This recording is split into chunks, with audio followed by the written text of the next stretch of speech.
उत्तर प्रदेश की राजनीति में एक बार फिर से मूर्तियों की सियासत चर्चा में है। एक तरफ सरकार महापुरुषों की मूर्तियों पर छत्र, लाइटिंग और बाउंड्री बनवाने की योजना ला रही है, तो वहीं दूसरी तरफ अखिलेश यादव अलग अलग समाज के महापुरुषों की नई मूर्तियां लगाने का ऐलान कर चुके हैं। दरअसल हाल ही में हुई एक कैबिनेट बैठक में सरकार ने ये फैसला लिया है कि पूरे प्रदेश में डॉक्टर भीमराव अम्बेडकर, संत रविदास, ज्योतिबा फुले और महर्षि वाल्मीकि जैसे महापुरुषों की मूर्तियों का सौंदर्यीकरण किया जाएगा। हर विधानसभा क्षेत्र में करीब 10 जगहों पर ये काम होगा। वहीं दूसरी ओर अखिलेश यादव ने वादा किया है कि अगर उनकी सरकार बनी तो गोमती रिवर फ्रंट पर कई महापुरुषों की मूर्तियां लगाई जाएंगी। इनमें अलग अलग जातियों और समाजों के नायकों को शामिल किया गया है।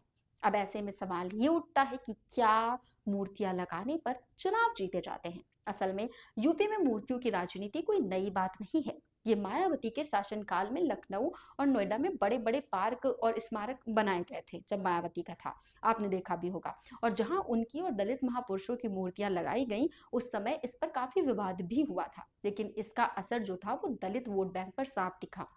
इसके बाद जब भाजपा की सरकार आई तो उसने भी अपने विचारधारा से जुड़े नेताओं जैसे कि अटल बिहारी वाजपेयी और पंडित दीनदयाल उपाध्याय की मूर्तियां लगाई। यानी साफ है कि हर पार्टी अपने अपने तरीके से मूर्तियों के जरिए जनता से जुड़ने की कोशिश करती रही है। दरअसल मूर्तियां सिर्फ पत्थर नहीं होती, बल्कि वो एक पहचान और सम्मान का प्रतीक बन जाती हैं।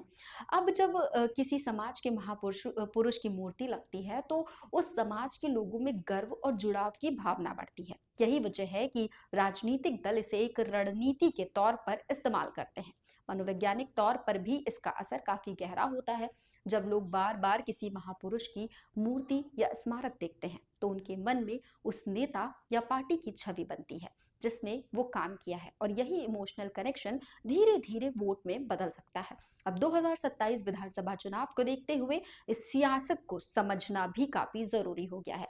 यूपी में दलित वोटर करीब 20 से 22% हैं, जो किसी भी चुनाव में गेम चेंजर साबित हो सकते हैं। ऐसे में भाजपा जहां अंबेडकर और अन्य दलित महापुरुषों के जरिए इस वोट बैंक को मजबूत करना चाहती है, तो वहीं सपा पीडीए यानी पिछड़ा दलित अल्पसंख्यक फॉर्मूले के जरिए अलग अलग जातियों को जोड़ने की कोशिश कर रही है। यानी एक तरफ सौंदर्यीकरण के नाम पर मौजूदा मूर्तियों को मजबूत किया जा रहा है, तो वहीं दूसरी तरफ नई मूर्तियों के जरिए नए वोटर्स को जोड़ा जा रहा है। हालांकि विपक्ष पहले मूर्तियों की राजनीति का विरोध करता रहा है, लेकिन अब वही रणनीति वो खुद भी अपनाता दिख रहा है।